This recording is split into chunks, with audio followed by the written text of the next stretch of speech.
Party's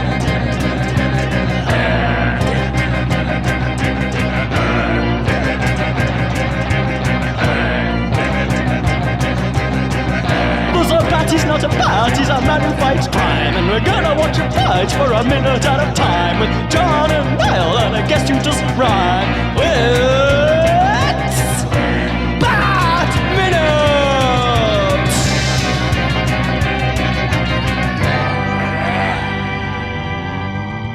Hello, everyone. Welcome once again to Bat Minutes.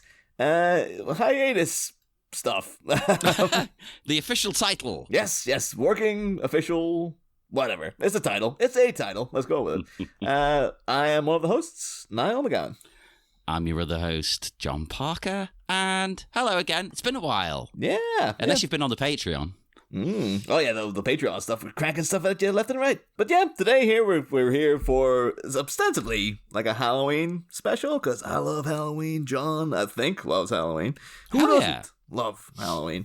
Yeah, we're just here to talk about this in a kind of odd move for us. We're no specific thing to talk about. We're just gonna come on and talk about some stuff, and it's sort of it's a kind of a Chilloween, a Netflix and Chilloween.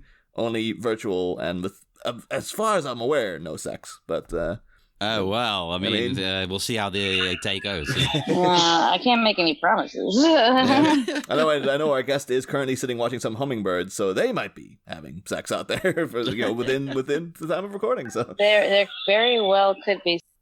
But anyway, for people familiar to the show.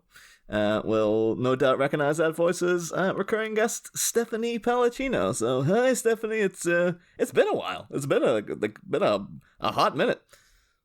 It has been a while. It's funny because I started to think about the fact that second season, when I was on the second season with you guys, I was pregnant, and now I have a 4-year-old, and I'm like, wow. Time flies. That's how long we've been doing it. That's sad. It's so long though, since I can't even remember what minutes you were on for Batman and Robin. And it wasn't like that was the last season, but I was like, that was like a year ago now though. Oh, I kind of remember. It was the jungle party scene. Oh yeah, the beginning of the striptease and stuff like that. Oh, it was one of the best bits of the movie. Yeah. Are we going to talk about crazy horror stories in our lives? Like, then that was the most haunted thing that ever happened to me.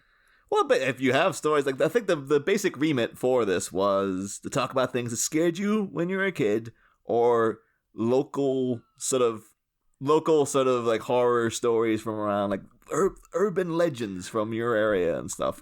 So everybody listening, sit around a campfire and shine a torch onto your face, a flashlight, to the Americans. We are basically submitting for approval to the Midnight Society, like the tale of a bunch of stuff. This the tale issue. Of a bunch of stuff. All right, that we can do. I definitely have. I'm like, for those who don't know, I'm like Hispanic, so I'm half Cuban, half Colombian, and I don't want to say that we're superstitious people, but yeah, we kind of are. So that's like. That's what I'm kind of hoping for, because I was like, well, no. I guess would be like El Chupacabra would be. That's Mexican. Oh, that's Mexican. Okay, so but then I'll be like, well, what's Cuba? Does Cuba have any urban legends and stuff? Like, not that I'm aware of. But, I'm sure that my family does. It's like a weird thing where so what a lot of people do, like, so Cuba is largely, it gets complicated, but let's pretend for a second it's largely Catholic with an asterisk. So what I mean by the asterisk is a lot of people do Santeria. For those who don't know what Santeria is, it's an amalgamation. That's one of those words, right? Of like African practices like voodoo and also Catholic saints. And you pray to your certain saints, and that's kind of like what you do. But you can also like cast spells, and you would go to like if you want to with somebody. Like, there's a real thing that like my whole family really believes in, which is the evil eye. Like, so you can't, you don't want someone to cast an evil eye on you. And in fact, when I was pregnant, my dad said it to me. He's like, don't put anything that you're pregnant up yet, not until like, it's a very viable pregnancy, basically. Because I don't want anyone casting the evil eye on you. And it sounds so kind of ridiculous because I'm also like a very like modern, sensible woman. And I'm like, but I'm like, yeah, good point. So I didn't do it. Like, so in a weird way, as someone who's like I understand it sounds ridiculous, I will still do that. Like, and in fact, when I got into my house, the new house that we've just moved in, the first thing I did was I took sage and I burnt sage around the house and I walked through and I lit a candle. We called them the velitas to a saint that my grandmother used to have in her house. It was actually the anniversary of my grandmother's death, so we did that. But in terms of that like there aren't monsters per se. I mean, there might be like some. Oh my God, the chicken one! I got to tell you the chicken one. Okay, no, so I'm interested already. This is a real thing, and in fact, this is a short film I based off a real legend. I wrote this with my writing partners just to hear this, and they're like, "We wrote it with you." Like, okay, but fair enough. So in Colombia, there's this legend called El Pollo Maligno, meaning like kind of the evil chicken, essentially. And what it is, it's like a chicken. It's a regular ass chicken that lures you out in the woods. Like, you go outside at night and you see a chicken and you're like, oh shit, maybe one of my chickens escaped from the pen. Oh, so it's like a normal sized chicken. At first it is. Well, and then basically it lures you to like basically a place with lots of bones and stuff. And now, don't quote me because I'm not 100% sure on the legend, because I actually didn't learn this legend until I was much older. Yeah, the chicken is a demon that will essentially kill and eat you. Like it hypnotizes you. It is like known for hypnotizing you. And so if you see like a wild chicken or a chicken just on its own at night, do not follow that chicken. Now on that's good advice in general. Now I will say, not Halloween related, but hilarious. If you've ever lived in Miami, which I have, you'll know there's an area called Hialeah. Okay. Oh yeah, this is the other thing that happened. So, like I said, Miami's largely Cuban, and I told you about the Santeria, and you can cast spells and stuff. You will see these people, like the Santeros, casting spells before hurricanes, and they do it like sometimes. There is an animal sacrifice in it, so sometimes I get it. It weirds people out. Like they kill like goats and chickens and doves and rabbits. So you're supposed to do some animal sacrifices, and they do some other stuff. Like you have to like certain flowers for certain saints, certain like sweets they like. I know that there was a rule. I had a friend who was like his mom was really hardcore into it. And like, I wasn't allowed to touch certain areas because specifically women aren't, because apparently a lot of the saints are men. And because you're a woman, they'll just kind of follow you. Because they're hound dogs in the afterlife still. Even in the spirit realm, they're still... Even in the spirit realm, they'll like follow you. But yeah, I remember that. There's a lot of like certain things. Like you would talk to like certain sometimes if you want something done, you go to like they call them un babalao, which is the I guess a priest, I guess is the closest thing you could say of in the Santero religion. And they do a lot of drum circles, and like I said, it comes a lot from like African culture, so people know where it's from. But it's like I said, it's come up with its own thing now. But there are real like, it's weird because I'm not, like I said, I don't really practice, but at the same time, like I kind of like, I'm superstitious in a way that I don't. It sounds like kind of, but in my own head, I'm like, no, it can't be real. But I suppose it's kind of just like a cultural thing that you just keep doing because that's what you do. Yeah. Rather than actual belief. And what's the worst that's going to happen with the sage? Like your house will smell nice. Exactly. Well, there is some, like, I admit that I have some, like I get scared. I do have a story because I've always thought my mom's house was haunted, and that'll come up after I explain the rest of this. But like I said, my dad used to have this statue of we call him in Spanish San Lazaro, but his name is Saint Lazarus. For those who don't know, he's the guy on the crutches with the dogs. And if you see these saints just hanging around, that's who he is. Like, it's funny because like there's so many saints. In fact, my husband Basti is related to a saint. It's like he is.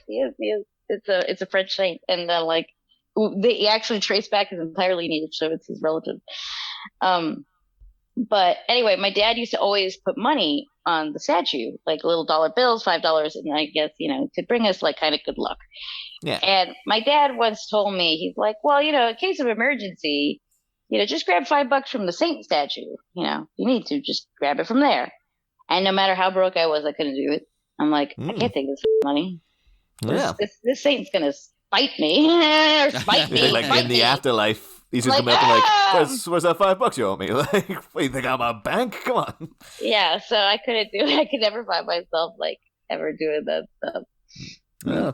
I have to ask though about like the going back to like the evil eye, because like that reminds me of like there's an episode of Seinfeld where like a guy does the evil eye to Kramer, but he has a whole big thing where he's just like, "You gave me a look." I'm like, "What? Like stink eye, evil eye?" But is it a thing? Like, can anyone do it, or is it more like? Oh yeah, anyone can kind of do it. Okay, obviously, if you're more like prone to, I guess, witchy energy, and I know it sounds weird. But okay, there's another rumor in my family that I'm a witch, but I'll get to that later. If you're prone to that kind of energy, you're more capable of doing it. But anyone could do it. It's basically like the green eye of envy, is kind of essentially what it is. But there's this idea that I guess if we go into this hippie realm of manifestation, that a person can manifest bad thoughts against you. And that is the evil eye. So, like my mom. Basically, if you were to promote that you were pregnant, and then people who might be jealous would be like, they wouldn't even necessarily consciously be doing it. Yeah. But they might give you the evil eye by accident, and then that's you cursed. It's not an accident. Like they say, if you have those kind of we actually believe like those with envious feelings really do want to do you harm. So like even there is some kind of like belief in it, I guess you could say.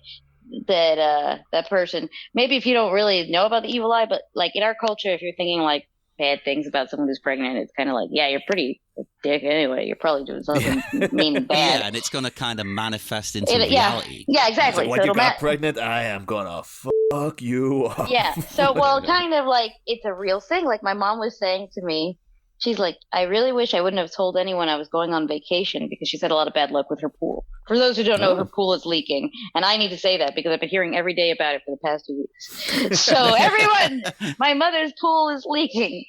But now I'm envious that there even is a pool. Well, imagine that's a cartoon situation if she goes to jump in and there's just like just the empty pool with a big hole in the bottom. No. She's having all kinds of issues with it. Not because it'll just drain up, but that is part of it. But the second part is the fiberglass pool. And if you don't know this about fiberglass pools, they can actually pop out of the ground if they don't have enough water in them. Yeah. The pressure of the ground will pop it out like a pimple. So he puts his hat on and it's like, I'm out of here. The pool just walks down the road.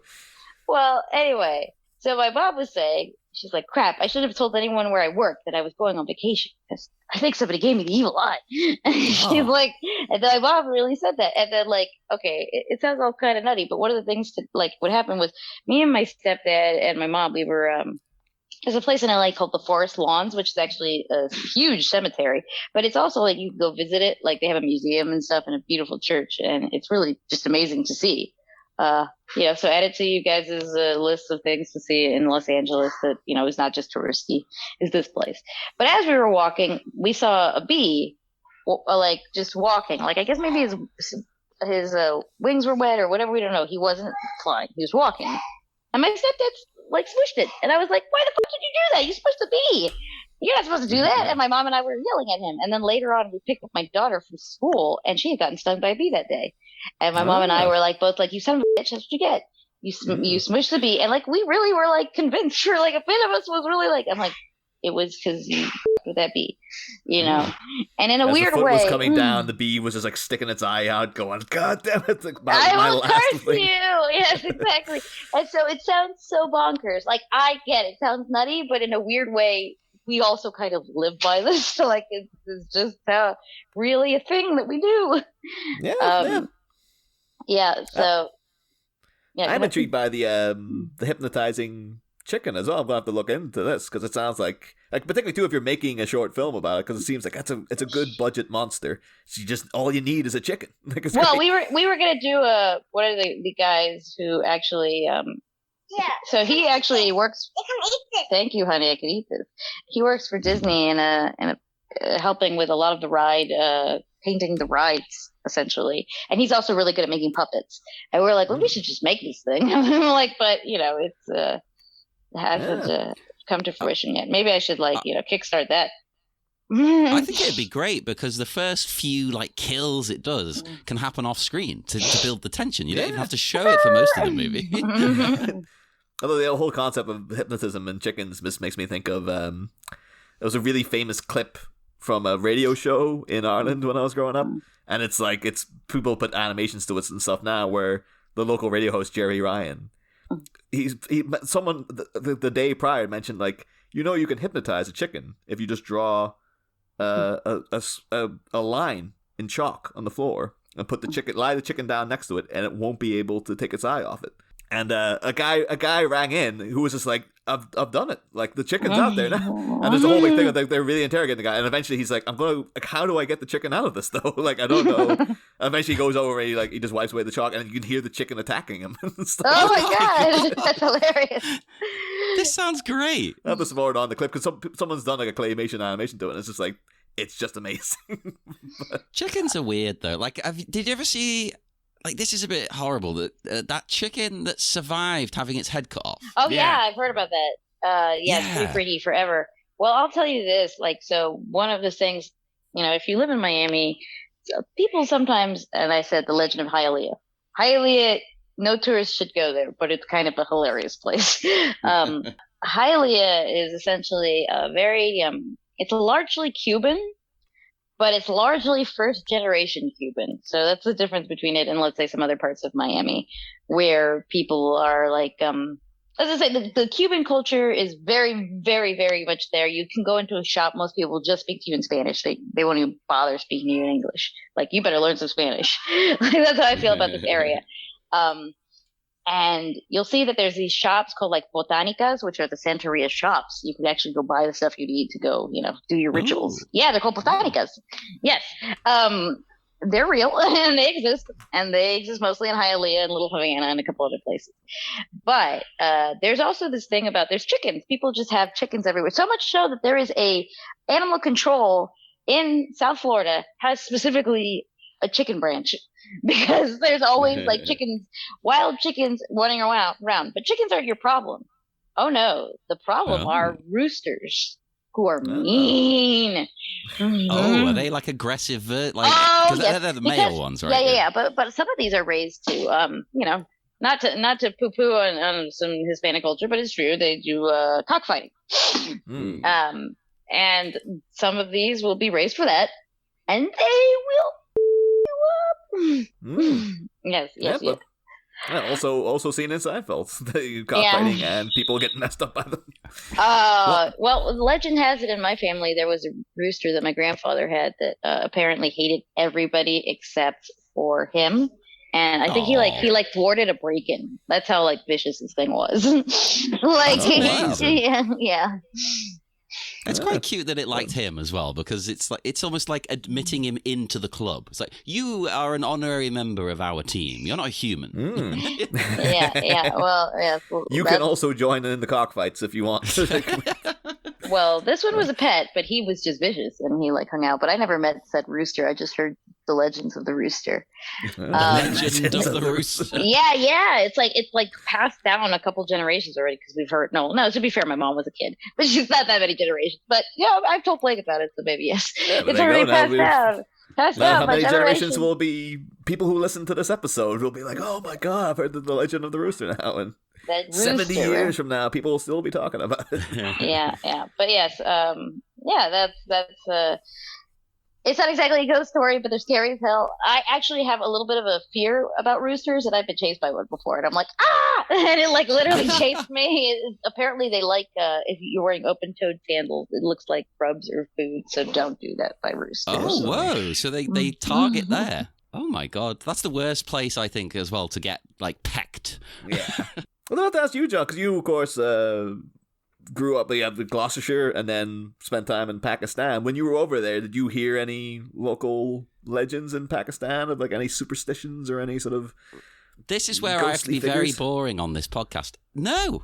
I don't have much in that kind of vein to contribute, because as a child I was never scared or anything by a lot of real things. They were weird little tales about, like there's always a creepy house in the neighborhood. Like, oh, you don't go there when you're trick or treating. Like they're weird. There's that guy in there kills you.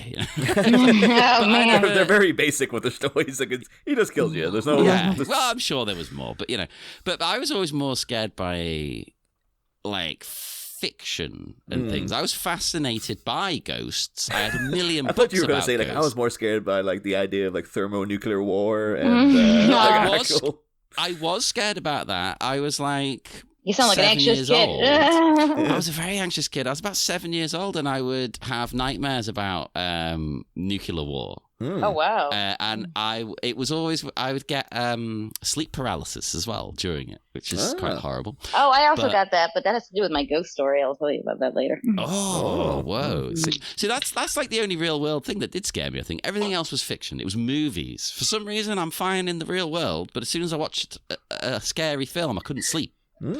Or like played a video game. I remember I bought Resident Evil 2 when it came out, and I had to sell it because I was so scared of it. Oh my God. I was having nightmares. I had a zombie fear until I was 23. I'm not even going to pretend. I was actually scared of zombies. Like I really legit thought something would happen and there would be zombies. And like I would even like plan. I was like, could I actually kill any of my family members if they turn into zombies? I know it sounds crazy, but I was thinking about that. I was like, oh my God.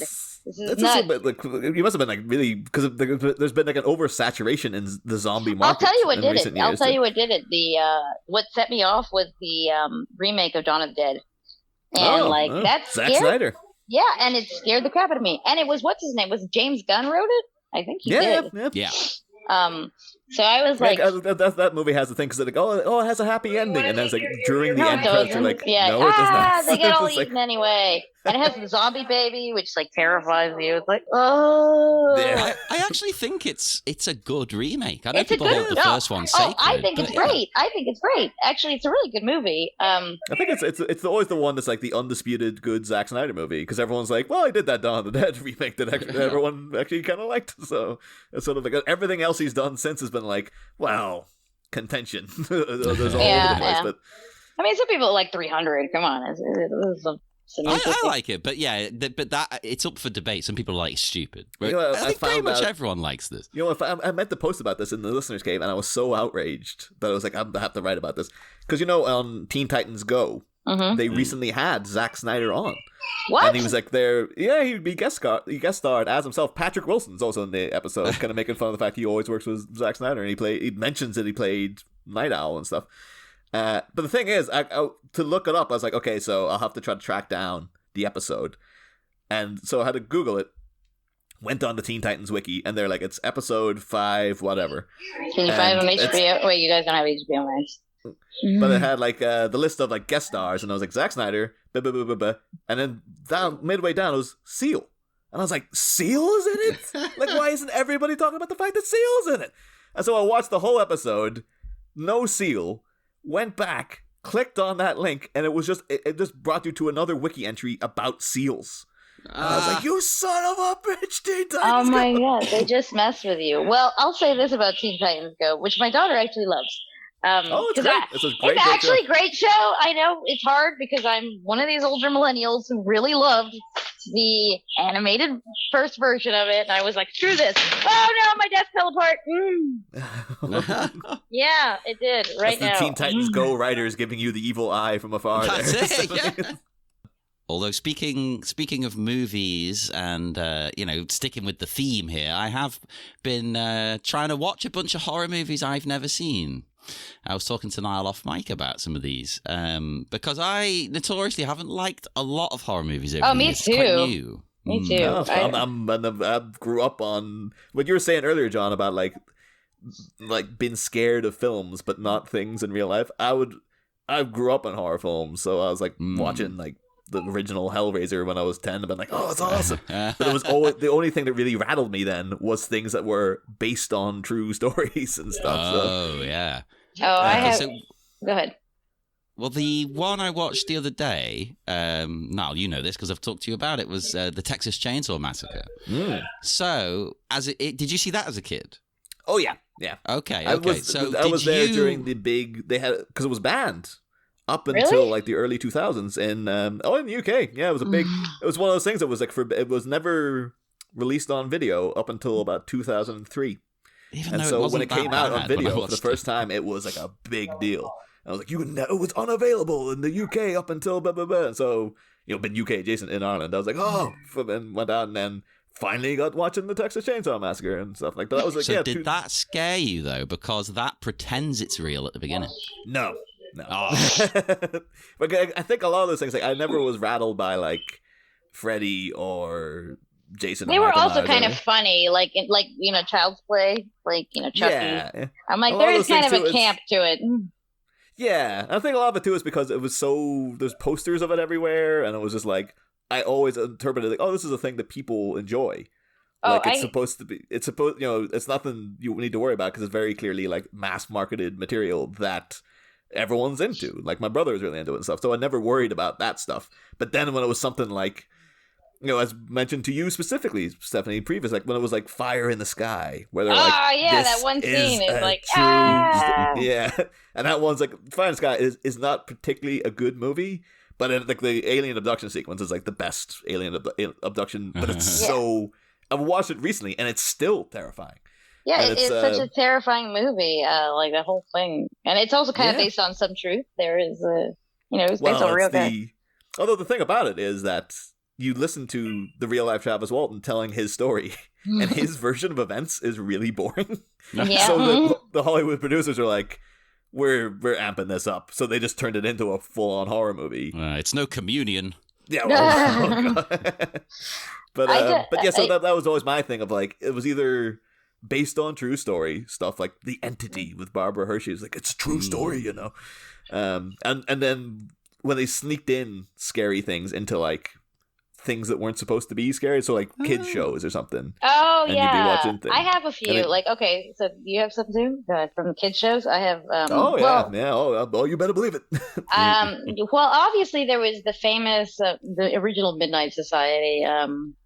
God, what were they called? Are you afraid of the dark? Yeah. And I'll tell you, Loved one of the Are You Afraid of the Dark episodes that, like, I actually rewatched it to see, is this monster as terrifying as I remember it? And it was.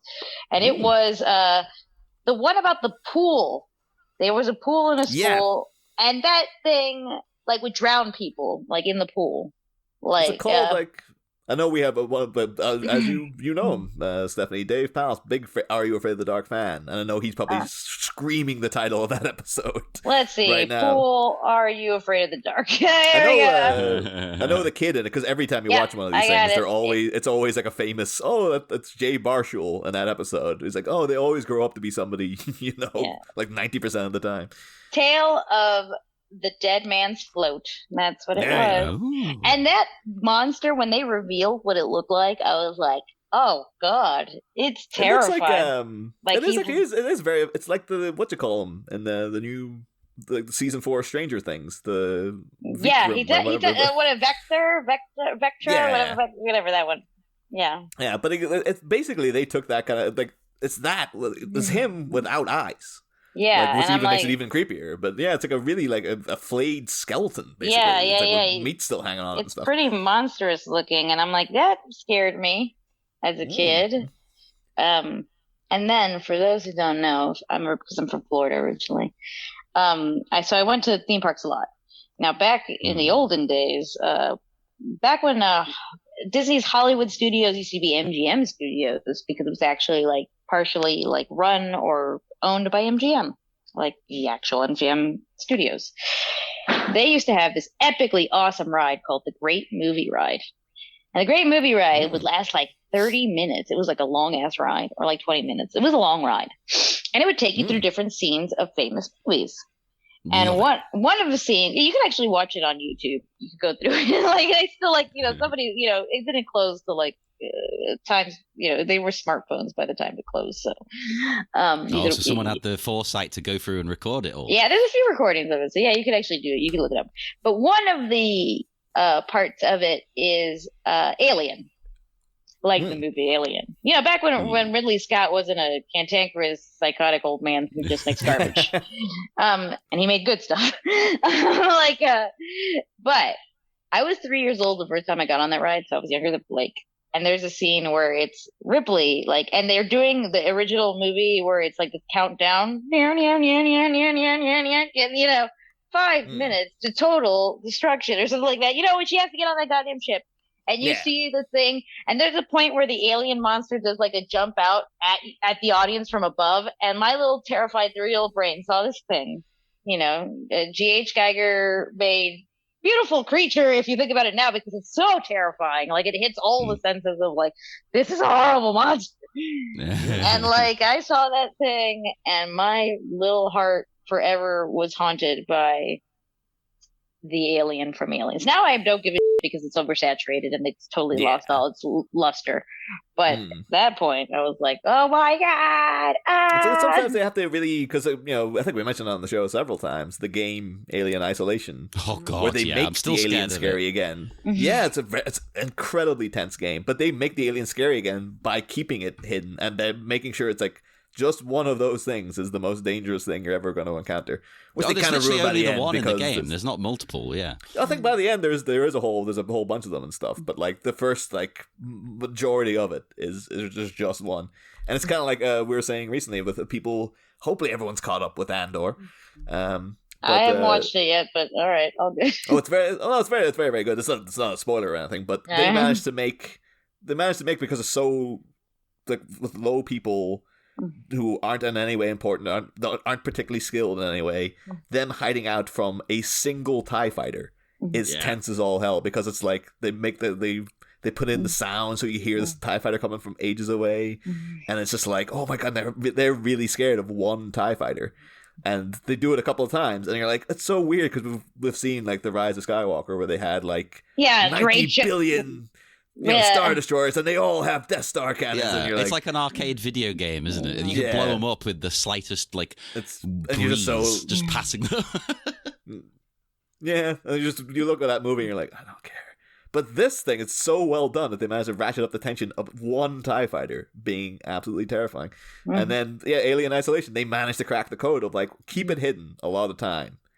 And then when you do see it, it's kind of like a really tense scenario, so you're not just bombarded with aliens. It's the Jaws. It's the Jaws, formula. Yeah. Why was Jaws so scary? Besides the fact that the robot didn't work most of the time. I was talking to someone about that the other day, actually, like, because they were saying that they mentioned that they brought up that the robot didn't work. But in a way, that's a much better thing. If they'd shot it the way they intended, I don't think it would have held up. No. Because you'd be seeing this terrible prop like all the time. Oh, no, I'm terrified of that scene in Jaws, speaking of scary things. The scene where the guy, he tries to hunt it with like a roast, and like he's just like a fisherman, like some dude who's barely in the movie.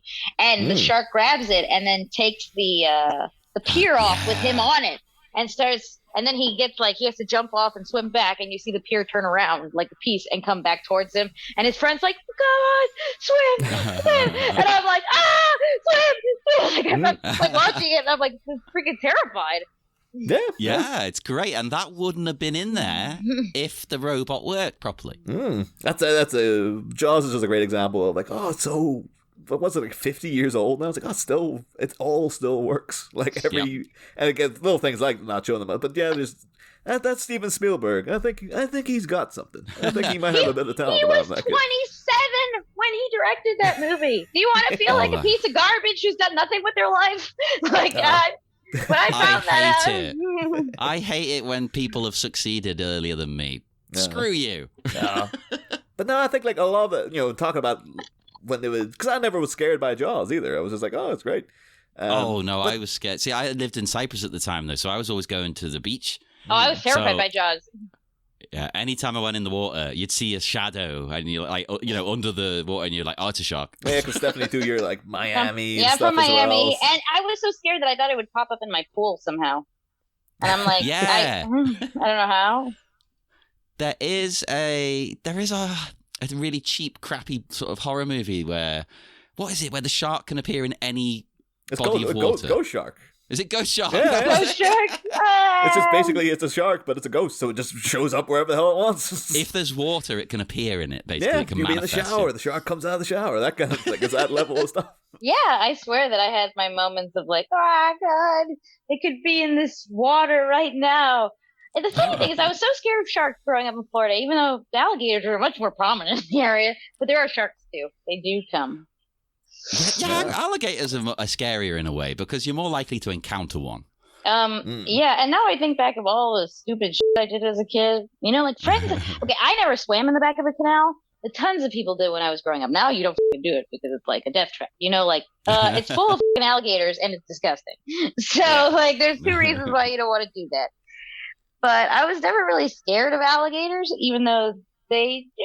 You know, they're around there and they do occasionally grab someone, and you know that's it. And they can move, from what I've seen. I don't know a first-hand experience, but they can move surprisingly fast. Oh yes, they are very fast, and they have they're. You know, the thing is that I'll say this about, you know, alligators. Even though we have both alligators and crocodiles in Miami and Florida, they usually don't mess with you. It's very, very rare. In fact, as a stupid teenager, we used to play a game called Gator Dare.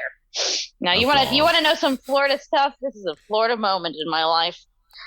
What is Gator Dare? Gator Dare is when you find that there is an alligator in a pond or water of some kind, and everybody gets the ledge, and you try to bait that gator to come closer to you, and the first person to jump back loses until there's, you know, who's the last person there. Everyone's dead because they've all been killed by the gator. And so, thus we have Gator Dare. You know how aware, though, that the gators have eyes. Stephanie, if you tease this thing, it could just evil eye you. And here's the thing the way it worked, right? Because gators, what they do is they'll submerge and then they'll reemerge, but you don't know when and where. So the point of the game is that they will submerge because you can't really see where it's going because it's dark and it's murky, and it's, you know, they're infamously known for, you know, not, you know, for hiding in the water. So they're obviously pretty good at it. So it submerges and we're all looking and we're all seeing when it's going to pop up. And so when it pops up, that's when you know who's going to jump back, because you're going to freak out. It's going to be however closer it is. Anyway, don't play this game. It's a horrible idea. But as a stupid Florida teen, seemed like fun maybe you could develop it into a video game of some sort, like a mobile game. There you go. That's an idea right there. So, to be honest, it does sound like the kind of stupid thing I would have done as a kid if we had horrible animals over here. Oh, yeah. I'd say horrible's a mean thing. I love them. I love all animals, but you know what I mean. I mean in that context, animals that can do horrible things. yeah. Whereas over here, what's the worst animal we've got? I don't know, like a badger. Badger, yeah. I hated seagulls. Seagulls are they are pretty bad, aren't they? And they just steal food right from you, and they're mean, and they're really ballsy. And they're huge. Like, they don't care. Oh yeah, and they're huge. When I came back home and I realized the size of the seagulls here compared to the seagulls in England, and I'm like, what the f- are these monsters that we have out there?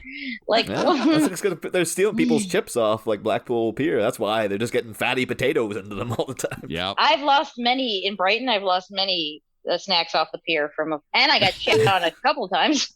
So, and I had ones having sex outside my window. So if you ever want to know what like seagull sex sounds like, it's just as horrible as you can imagine. For a second there, I got mixed up. I thought you were having sex outside your window and you got shat on by a seagull on the way past. Oh yeah, that's exactly how it that's was. a horror story. Yeah, but no, I think of it like little times though they would sneak in something really scary into a kid's show. One of the main culprits, I think, would be Batman, the animated series. Oh yeah, I have one too from Batman, but Batman Beyond got me. I have one from Batman Beyond. But okay, go ahead. Oh yeah, I know. But the main one was always for me was, and to this day I still have trouble watching one scene in the episode. I think it's the second one with the Clayface is in, because everything with Clayface is freaky anyway. Like the first time he shows up, like they show you him, like them like forcing the serum down Matt Hagen's throat and stuff. It's all done in shadow, and it's like that. I remember that being terrifying as a kid. I know a 4-year-old who watched that didn't bat an eye to it, doesn't bat an eye to Man-Bat or any of that kind of stuff. But he's terrified of like a cartoon wolf in Peppa Pig. It's very, very bizarre. But no, the second one with Clayface, I remember there's a sequence towards the end where Batman has showed up to foil his scheme and Clayface is talking to his girlfriend or whatever. And to get rid of Batman, he literally just grabs him and shoves him inside his chest. Oh, and yeah. And he's walking around talking, and you can see Batman trying to get out. And at one point, you see the outline of his head coming out of Clayface, and Clayface just grabs his face and shoves him back in again. And I remember being like, oh, oh! And he keeps talking about, like, I can feel his heartbeat slowing. And eventually, friggin', what do you think the Batman does? Then they explode him? Yeah. No, he uses his grappling hook to get out. That's all he ever did in that show was freaking. Like, even the writers themselves have said in the commentaries, like, we use that grappling hook so goddamn much. But I remember even that episode comes up now, I'm like, oh god, I hate the concept of that. And there was one I found, like, some of the other episodes are pretty creepy and stuff as well, like stuff with Man Bat and stuff. But one I remembered, and I put it a call out to the listeners' cave. Wasn't in Batman, but Batman adjacent, the Superman animated show. Oh yeah. Well, there was an episode I remember seeing, like, watching. It used to be on Saturday mornings on Live and Kicking with Zoe Ball. Oh, God. Yeah, that's going back. And I remember watching this thing, and it was like, I think I had to turn the channel. I was that scared, where it was like a demon was summoned, and it took over the Daily Planet. Oh, I remember this episode. I know which one. Yeah, it turned it into like a hive, and then all these other demon spirits kept coming up, and they're really scary looking. Yeah, it was kind of a Cthulhu looking kind of thing. Yes, they were very Cthulhu looking. And there were some weird little witches who come at the end. I just remembered that, like, the people at the shop who own, like, the little Wicca shop, they're like, well, we're here to help. Oh yeah, because it's all magic, and of course Superman can't fight magic. So they kind of do a little piss take where, like a Wiccan lady comes along, and they're kind of like, isn't this ridiculous and stuff. And it's like, well, she seems to know what she's talking about, though. But who was it that came in their version? I hate to say their version of Doctor Strange, but I'm like, yeah, what was that guy's name? Oh yeah, so that's the weird thing, because I could so basically the scary thing about the most terrifying thing about to me when I was a kid was these spirits would come out and they would possess people, and they would turn them into like weird bat insect things. Yeah, they were really freaky looking. And they're really freaking looking, and it gets Jimmy and eventually Lois Lane. And then hers is even freakier because it's still got Lois's hair, and it's just flying around. And I remember being so terrified of that. And then for years I was like, I'll just cast it out of my mind. Then recently I've been like, oh, let's look up what that episode was. Couldn't find anything on it. Oh, I did, but like I looked up about the episode, but I don't know anything special about it. But the thing, annoying, I put it out to the listeners' cave. Told them what the criteria was. Instantly, listener Jeff Hamill, popped in and was just like, is it this one? And I was like, that's exactly what it is. How did he find that in like 5 seconds? I was really annoyed. And then the most annoying thing was like, oh, it's the episode with Dr. Fate. Which would have been, you think that would have been the thing I would remember. It's like, it's the one episode Dr. Fate is in. And I looked it up. Like, the one who's like, what's his name? Yeah, being currently played by Pierce Brosnan in Black Adam. And of course, this very week, Pierce Brosnan was out there talking about the fact that he auditioned to be Batman back in. I saw that. And he said he thinks he ruined his chances with Tim Burton, even though they did work together in Mars Attacks. So I guess he got over it. But he said like he was in the middle of the audition, and afterwards he was just like, "Yeah, so I don't really get a character who wears his underwear on the outside. Like, what's the deal with that? Like, I don't get that." And Tim Burton was just like, okay. You can tell it's like, we are not going to get on then, I guess, if you find that too strange. Well, I don't know, because it seems like the kind of thing, Tim Burton, renowned for being strange, but that to him is probably like, what? His characters wouldn't do that. Yeah. Although you find out, Beetlejuice had his underwear on the outside the whole time. It was just so tattered you couldn't even see it. But no, the thing is, I looked up this episode, because everyone then was like, it's the Hand of Fate, Looked up the episode, been like, okay, stealing myself for this. Watched it this morning, and the thing is, it's got a lot going for it, because the designs of the creatures are terrifying, and the whole plot line is still so scary. But the delivery of it is as if it was deliberately defanged to not scare kids, because Superman doesn't seem that worried about what's happening. Lois doesn't seem all that worried about what's happening. After she gets like transformed, she turns back like 5 minutes later, and she cracks a joke. And it's so, and then you watch it, like the big Cthulhu thing, it's voiced by Ted Levine. So now, years later, I hear that voice, like, oh, it's me. It's like, that's friggin' Buffalo Bill. What the hell? Like, I know that voice anywhere. And the whole thing is just like, oh, yeah, Dr. Fate just sort of, it's a very contrived 20-minute episode where Superman's like, I can't beat this thing. Goes to Dr. Fate, and he does like, I've retired, go away. And then 5 minutes later, he's back fighting. And there's a really ridiculous bit where he comes in to like help fight the thing. And he starts reciting, he's holding up this stone that's like sacred or whatever, starts reciting the spell, and the demon just like knocks it out of his hand really easily, and he's like, no! And I probably guffawed when I saw it, because I was like, what? But yeah, so watching it now as an adult, you're just like, oh no. It's one of those ones that's like, it's not like, it doesn't stand up like a Clayface episode, or like Fire in the Sky. It's like, no, this was a thing. I guess, I imagine I probably wasn't the only kid scared by it, but it really doesn't. It doesn't hold up. No. And then I found another thing too. There was a show I had to go deep in the woods to find it, where I remember having to turn the TV off for a thing that was on CITV, which is children's ITV. And Stephanie, you might have a passing familiarity with CITV. One of our long time ago, Beck Hill, has her own show on CITV now. Actually, she does. Yeah, like an art show for kids.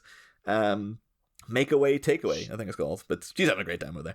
I remember there's a show. I think I was like 10. I was like, at this point I'd seen like Candyman, I'd seen all these horror things. But again, because it was like, I wasn't steeled against. I thought this was like an innocent children's show, and it basically was about a green gas that was like from beyond, and it would possess people. And I remember having to turn it off because I was so scared, because it would go on for episodes and you'd think they'd beaten it, and then someone would take off their glasses and underneath their eyes would be glowing green. Got him. It's like, yeah. And then so I was like, looked it up and I was like, I remember being terrified. Looked up on, like, found it somewhere on Reddit, and other people going like, hey, what was the show? I remember it scaring the crap out of me. And it was a remake of The Tomorrow People. Which was like an okay. old 70s... I remember the remake of The Tomorrow People from the 90s. That's it. Apparently, this was season 3 of The Tomorrow People, and like the title was like The Stone People, or like the Legend of the Stones, or something like that. And looked up episodes. You saw on YouTube now. And the thing is, like, it's all very hokey. It's like, oh, this is very clearly a children's TV show. But I saw one scene in it where you see the green gas like attack a guy. And it actually is genuinely, like, he's probably struggling against it, like, screaming his head off. And it's really like... the acting was too good for this. And then also getting distracted because one of the main guys in it was Ed Winchester from The Fast Show. And I don't think I clocked that when I was a kid, but people know The Fast Show, the British sketch show. There was one American guy in it, and his whole bit was that he'd just pop up and go, "Hi, I'm Ed Winchester." And he was a newscaster, and it would always be like they'd pan out, and he was like standing in the middle of the ocean or something. Like, it was just, but then seeing like, oh, there he is. He's one of the people running away from the green mist. And stuff. God. But yeah, so those are the ones of like, I remember there's all, a whole bunch of little ones where like, I'll say this a lot. So I watched a lot of the scary ones. I remember are Batman Beyond. And the one I could think of, he only appeared in one episode. It's called Earth Mover. I looked it up. Oh, I know Earth Mover because my friend's kid who was watching Batman Beyond, one night I was drinking with his dad, and he was like, "We watched this episode," and I was scared of it, and his kid was like cowering behind cushions and stuff, and I was like traumatized to this day. And it is like, once you see Earth Mover, it's a scary looking thing. Like, it's a really freaky looking guy, and it, like, you know what it is, because it's it's science fiction, but it's like one of these things where in a weird way, it's like, you talk about nuclear apocalypses and stuff. It's a guy.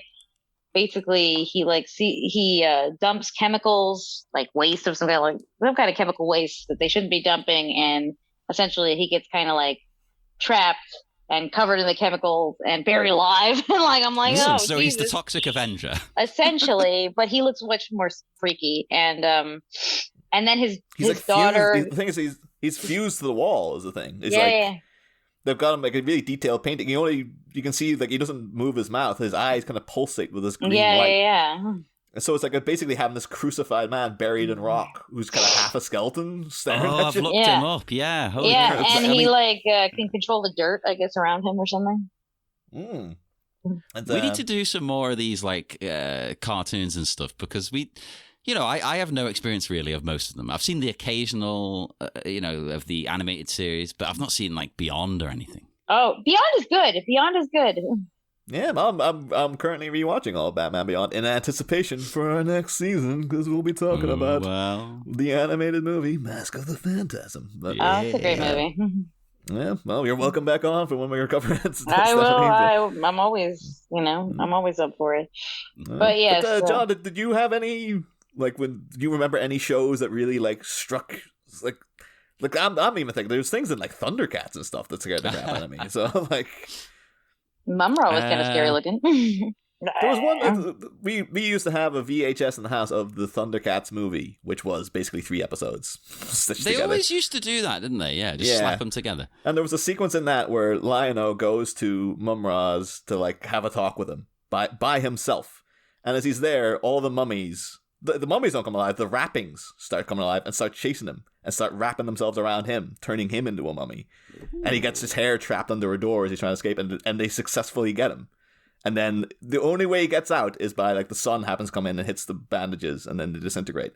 And that, I remember as a kid, I watched that video over and over, had to skip that scene, because it was so... It's just a little mini adventure where that happens, and then in like 5 seconds later, Lionel himself's like, huh, well, that was weird. And you're like, that would be horrifying, man. That's the most traumatic thing that ever happened to you, but... I think that I was a dark and twisted child, so I enjoyed anything that was scary in a kid's show. I'd be like, yes, more of this, please. I was a goth at heart when I was born. That's I like even things like, you know, because we obviously grew up in the era of the X-Files. Oh yeah, Loved it. And most because I love the X-Files, but I do the one episode that got to me, kind of similar way, I guess, into that Thundercats thing, was the one with, I think the episode is called Darkness Falls, and it's about, like, much like Earth Mover, it's an environmental thing, where it turns out there's, like, these insects in the forest, and they basically kill people and cocoon their bodies. And it's just like it's a standard X-Files episode, but I remember being a kid, been mortified, because at the end, Mulder and Scully are just like, they're just trapped in a car and they start coming in through the vents. Oh, and it's just like, and it just ends with like them going, ah! And then the next day they happen to be found like in cocoons, and they're just like, oh, it's a good thing you got out of that. It's a good thing we showed up to the rescue guy. But every other one's like, oh, well, whatever. Adrian Toomes, stretchy guy. Well, that's the thing. I loved Toomes. I didn't find it scary. I mean, it was scary in the context of a TV show. You know, like, oh, that's a scary idea. But I wasn't, like, cowering and terrified. Oh, no, I didn't find Toomes scary. But this thing I did. But all the other ones I'll be like, oh, no, that's fine. Whatever. One thing that I always found scary as a kid, it's not from a show, it's from a movie, though. It's Ghostbusters. Okay. Because to me, as a kid, I never, ever, even though it has funny stuff in it, considered Ghostbusters to be a comedy. Ever. Like, you'd be like, no, it's a scary movie. That's what it is. And it's the first ghost in the library. Yeah. Because it's before the franchise decides, like, the ghosts are going to look kind of silly and, like, cartoony. This looks and acts and behaves exactly how I imagine a ghost would, and how ghosts were described as doing so in all the books I was reading, because I love my ghost books. Yeah. That one did, as a kid, that really got... I sometimes couldn't watch that bit. I'd put it on and then kind of just do something else until that scene was over. Yeah, I understand. Because it's, I don't know, it's the thing, all the books I had would say, like, ghosts would, get trapped in, like, a loop of doing what they did when they were alive. And that's what's happening now. The ghost, it's going about its library job, it's sorting the books and it's telling you to shush. It's the way it tells them to shush, actually. That's the extra creepy bit when it turns. You're like, oh, God. That's the thing, then, like, in the new one. Because again, as much as I enjoyed the new one, they had to be like this fan service up the wazoo. So they had like the stacks of books in the background. It's like the library goes stacked up, like that's what ghosts do. And you're like, it wasn't as scary. Yeah, he was like, I know that's just there to be like, oh, that's the thing from the first movie. Yeah, it's never as like, I understand. I think they should have kept the franchise with those realistic ghosts. I think that would have been much better. I think, I don't know. I guess because... Oh, did you guys ever watch? Here's one that scared the shit out of me as a kid. Even though the concept to me seemed really dumb. Okay, did you guys ever get Ghostbusters Extreme? It was like a 90s reboot.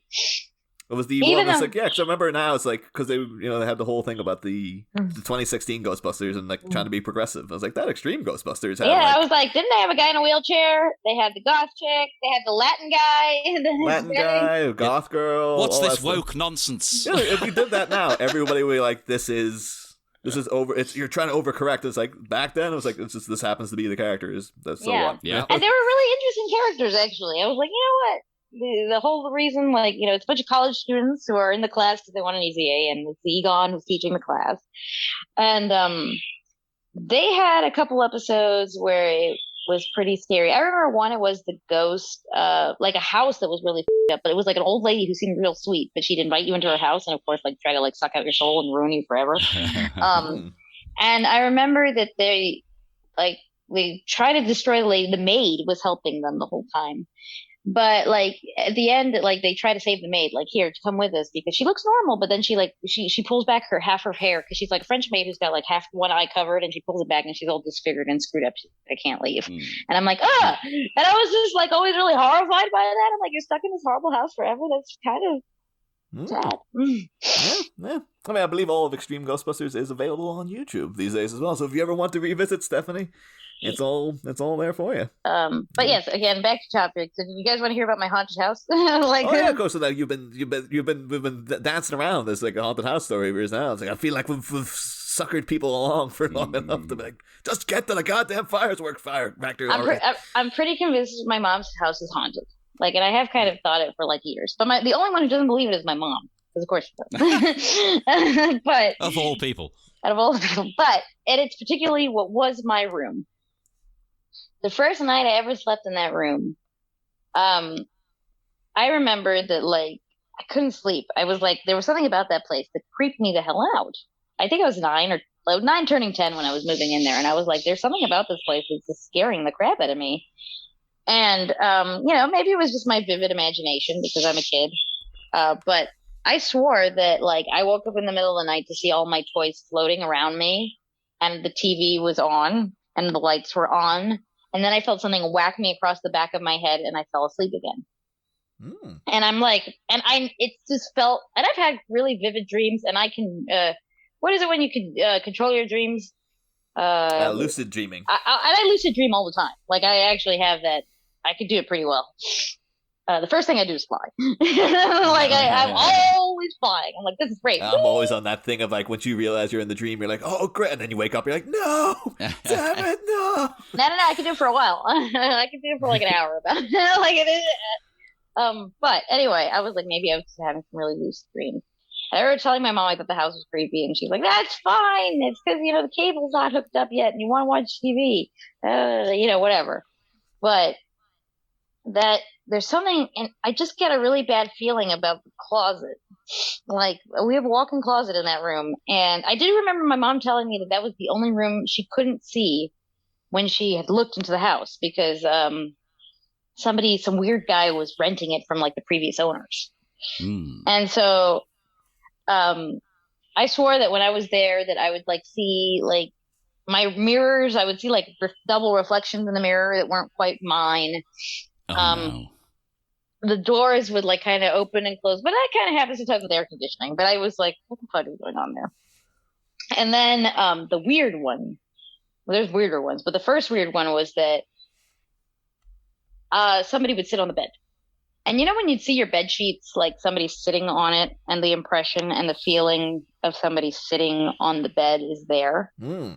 That would happen a lot. And so this thing just terrified me, this weird ghost. And then as I got into my teenage years, my early teens, I remember I was once home alone and my parents were out, and I remember screaming out in the middle of the house. I go, I bet you're not even real. And the first step I took, I tripped and went face first into the ground. And I screamed. I was like, ah! So Ghost Evil Eye got you basically from that as well. You took the Zach Bagans approach, from Ghost Adventures, where he just has a go at the ghost. He's like, "Come at me, bro! Come on! Is that all you got?" Yeah, basically, I did that because I was a teenager, and then another one I remember is like, okay, so I'm back, not vacuuming. I was ironing clothes for my stepdad, and from the living room, if you look down the hall, you see my room, but you could only see the mirror that's like on the dresser. You couldn't really see the TV, but you could see the reflection of the TV. And so I'm there, and all of a sudden I look over and the TV is on. And I'm like, well, that's weird. Oh, I must have forgotten to turn it off. So, and I see the TV is on from the reflection. I'm walking towards it, the TV is off. And I'm like, well, that's weird. So then I go back to the living room to finish, ironing. I was like, maybe I imagine. And then I look again, and the TV's on. but like I said, I'm seeing it just as a reflection in the mirror. And I'm positive it's on. I'm like dead set. I'm like, you're not imagining this. This TV is 100% on right now. You know, I could see the commercials.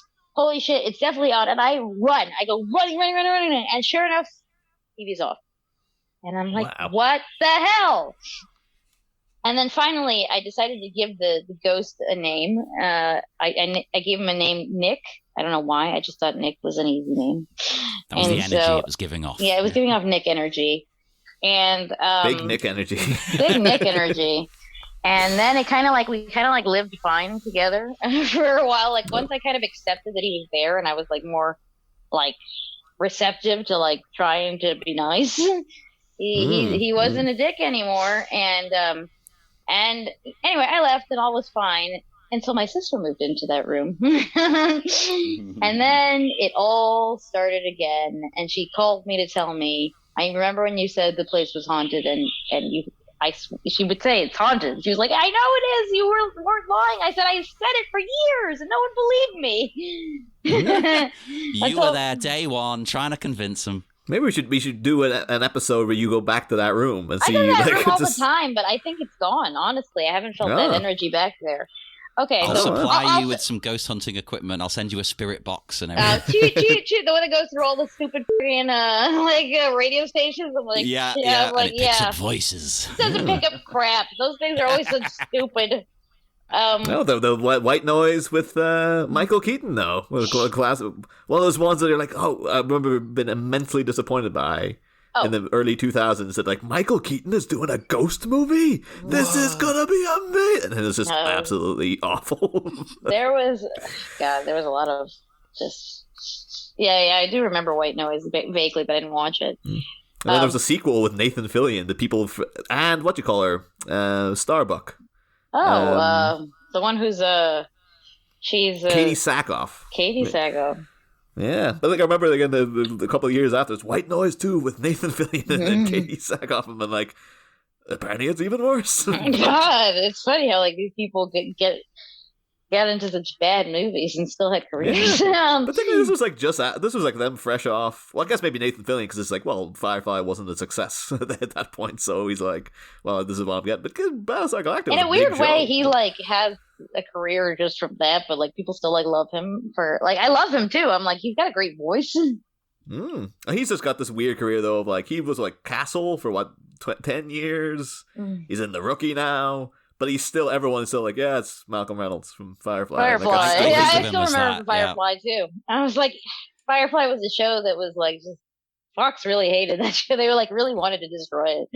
It seemed like deliberate, didn't it? They were trying to run it. It was too expensive, and they were trying to just get it as a write-off, probably. Yeah. There were episodes though of Firefly that messed me up, like when I first watched it, because there's one that starts off they do a good job of starting off very creepy when I think it's when they first mention the Reavers. They go on to like a ship and it's been completely like everyone's been massacred. Oh yeah. And I remember it's the pre-credit bits, and they're like, "Who was here?" And then it goes over to River Tam, and she creepily goes, "Ghosts." And I remember that, but like, "Oh my god, what is this going to be?" And it turns out, and it's like a guy. There's one survivor, and at the end, he's been driven, so he's so traumatized he turns himself into a Reaver and stuff. I remember that been a pretty messed up episode. Yeah.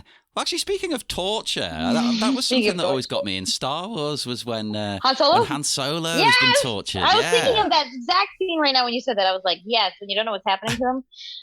Yeah. I think it's better that you don't see it, because in your mind, you're like, oh my God, what was it? It was horrible, whatever it was. It looked terrible to me. I had a lot of needles on it and it looked really hot. Yeah. Yeah. Although I didn't get until years later. Because I just always thought, like, oh, he's just torturing him for the sake of torturing him. He didn't even ask me anything. He just said. Exactly, yeah. But I think what it's supposed to be implying is that Vader knows, like, well, this is going to send out a message, calls of distress through the Force to Luke, so this will get him to come. But for ages, I thought, like, oh, no, he's just really sadistic. But it's like, no, there is a method to it. It's just that, like, Darth Vader's not going to come out to Lando Calrissian and be like, well, I'm doing this because, you know. He did, like, kind of murk a bunch of kids just for the bunch of it. Yeah. I'll say that the Star Wars lore has gotten so messed up, and I was such a huge Star Wars fan that I'm like, there can only be two Sith. I'm like, that whole concept seems so stupid. I'm like, and why why can't Jedi reproduce? You should be banging like rabbits, because you can make more. It's obviously a genetic component to this. People who are Jedi who have kids have more Jedi. That's the thing that annoyed me. The prequels did that because I never once watched the originals and thought that's the way a Jedi was. No. No, in fact, Obi-Wan was out there getting some, let me tell you. I mean, they even say, Luke says it. He's like, oh, my father has it. I have it. My sister has it. I'm like, well, that tells you right there and then that, there's a lot of rewrites in that. Like when Leia remembers her mom, I'm like, what, for the 15 seconds she held you before she died? Yeah. She was always so sad. I'm like, was she? It's a force thing. People have tried to say it's the Force, isn't it? It's imprinted on her mind. Yeah. I'm like, but she doesn't talk about, well, my mom died, immediately, so I didn't even know her. No, she's like. Although I do like the idea, though, John, that you posited of that might have been a prequel to the Obi-Wan show we didn't see, where he's like, yes, now I'm no longer a Jedi. But there is an upside to this. He's just out banging the friends out there. Finally. It's like an erotic thriller starring McGregor as Obi-Wan. It's been the Jade Gem or something kind of mid-90s erotic crap, but it's a Star Wars movie. That would be amazing. See, this is what we should be getting now. Disney own it. Disney, just make a million different weird spin-offs. I want this. Exactly. There's so much stuff that could be happening. I just want it to be it's Basic Instinct, but it's Star Wars. Yeah, there could be so much stuff happening. But yes, anyway, I don't get the whole reason why there's Sith can only be two and one's inevitably going to betray the other. I'm like, that sounds like a bad deal. I'm like, none of that sounds like something you'd want to do. So you become your apprentice, and eventually, one of us will kill each other. I'm like, okay, that doesn't sound good at all.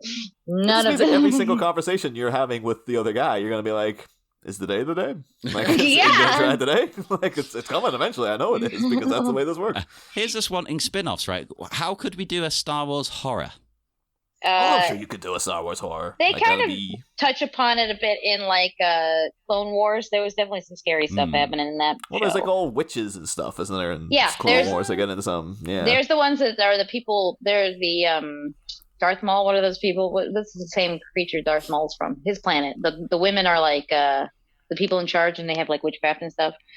Oh yeah. Ventress was also from that same species. That's I guess. Cool. Actually, the video game Battlefront 2. In that, there's a mode they added a long time after release, like a year or two after release, where it's a survival horror.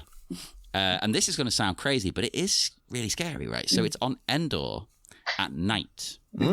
One team are stormtroopers trying to escape and get to an escape ship, and the other team are Ewoks hunting them in the night in the woods. And it's scary when a little Ewok comes at you with a giant spear. You're like, oh God. And they said that the Ewoks tried to eat them in the beginning. All right, don't they're carnivorous. They are. I think there was DLC though for Arkham City. Was one of those games you could play as a crook. And basically, Batman was jumping around the rafters and stuff, and you had to try to avoid him. And I remember that being oh, that's a great idea, because people who listen to the show will know that's one of my favorite things is the concept of Batman as an urban legend. Yeah, which is why the opening to The Batman was just I was in tears in the cinema, but this is it. This is how terrified they are of the stuff. But so yeah, bring it back to the idea of urban folklore and horror and stuff. That's my jam, baby. There is actually, weirdly enough, local to my town in Ireland, they have the every time you go to say it, it's a really stupid title. The Legend of Stumpy's Bray. I thought you were going to say brain. Yeah, well, Bray is it's an Irish term for a hill. Basically. Yeah. And basically the whole story is, and the thing is when I remember they told us this in primary school, and I've been oh, it's really scary, and then years later realizing what it was ripping off. But basically, there's a guy in Donegal, a peddler, on his way to Strabane, where I'm from, and they say a peddler stopped by this old couple's house, and they're like, "Oh, you're doing pretty well out there. You seem to have a lot of money on you." And he's like, "Yeah, I'm doing okay." And eventually the two people are like, you can stay here for the night, and then those two people letting them stay in their Airbnb, I guess. They try to kill him? They successfully kill him. They go like, we're just going to kill him and take his stuff. And then they do kill him, and then they take him out to the Bray, which is like a nearby hill. And they're like, well, we have to bury him in a suitcase. So they chop off his legs, leaving stumps. And in some versions of it, it's like they chop off everything, so he's literally just a stump. Another version's like, no, it's just the legs. But then as they're burying him, he gets up and he's like, you sneaky assholes and stuff like that. And he's like, basically, I curse you until the 19th generation and stuff. And then the rest of it is just like they go back about their business. They bury him and stuff, go back about their business. And then every night they hear like a... And the sound, it's supposed to be the sound of bone on ground, as if he's walking on his stumps. And then this drives them crazy. And no matter where they go, they can still hear the sound of the stumps. And, even their children can hear the sound of the stumps, and et cetera, et cetera, et cetera. And I remember that being like, oh, that's a really creepy story. How an original story to Strabane. Then years later, become familiar with a little story called The Telltale Heart. And realize that it's exactly the same story. Wait a minute. Yeah, exactly. Well, maybe Edgar Allan Poe visited Strabane and he heard that story. He's like, oh, I'm swiping this. But although I'm sure a lot of people will also say that The Telltale Heart is probably not even an original tale probably. It's probably I'm sure people have been murdering people and stealing their stuff for quite a while. But no, actually, well, I was talking about the Santeria stuff, and this isn't exactly a scary story, but have you ever been to a place where you're like, this has got horrible vibes? So yeah. Okay, so this place. My dad used to watch a farm. Let's just say it was a farm. I don't want to get too technical of what kind of farm it was, but he used to watch this farm for a friend of his. And the friend of his was really into Santeria. Or Santeria, if I say it correctly. But since you're white, I won't. No. Adapting it for us. I'm adapting it for you guys. But I just remember that I freaking hated this place. My dad would take me there all the time as a teenager because he was watching the place. And I would just sit there and I would play video games. I think I was playing all Final Fantasy 7 and 8, possibly 9 there, because we were watching the place. But I couldn't stand being there. I was like, there's something off. And nothing was particularly wrong with it, except there was a human skull that I remember was like just hanging around. And like something off of this, but it's probably the disembodied head over there. There was, but like that, I remember it was there, but that wasn't what creeped me out. It just was the energy of the place. Yeah. And it just like had weird vibes. Just like every time I was there, I was like, there's something about this place I just hate. I hate being here. I always feel on edge. I always feel a bit scared. And I remember one time, I don't know how my dad, it's not a particularly scary story, but I just remember my dad somehow finagled me into like cleaning out like this little mini pond that they had, and it had gargoyles all around it. And I was like, ugh. And they had a potbelly pig. And I remember once saying to someone, I was like, if you see a rock that's breathing, it's the pig. But they had dogs that would always attack it. The dogs would rip it apart, and it was like really gruesome. Anyway, whoa.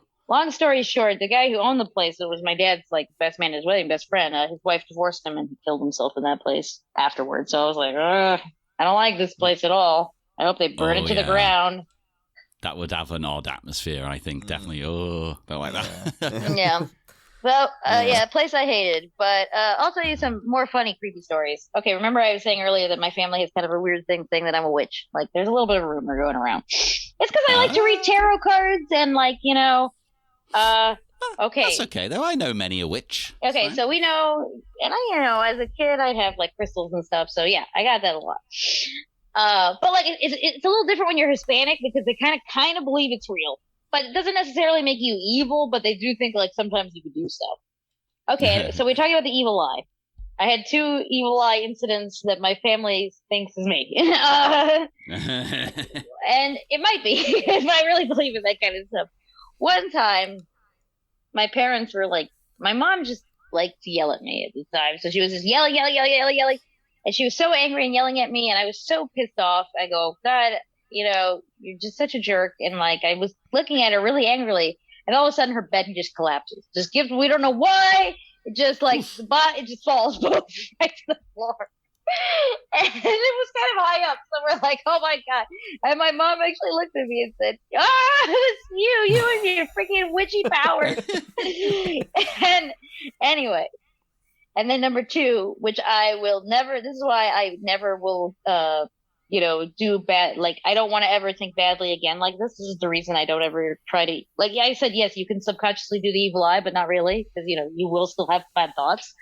I do try not to, and this is the reason.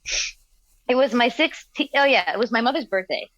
Now, when I had turned 16 that year, I had the shittiest 16th birthday, just absolute garbage. No. I'll explain what. Because my mom, it was my birthday, and my sister was doing t-ball at the time, and she had to go to t-ball practice on my birthday, and I was like, "Don't take her to t-ball practice. It's my birthday. Just practice." "No, we have to take her, and you have to watch your brother." So I had to babysit my own brother, and I was really angry at my mom, and I basically said, "I hope when your birthday comes, it's horrible."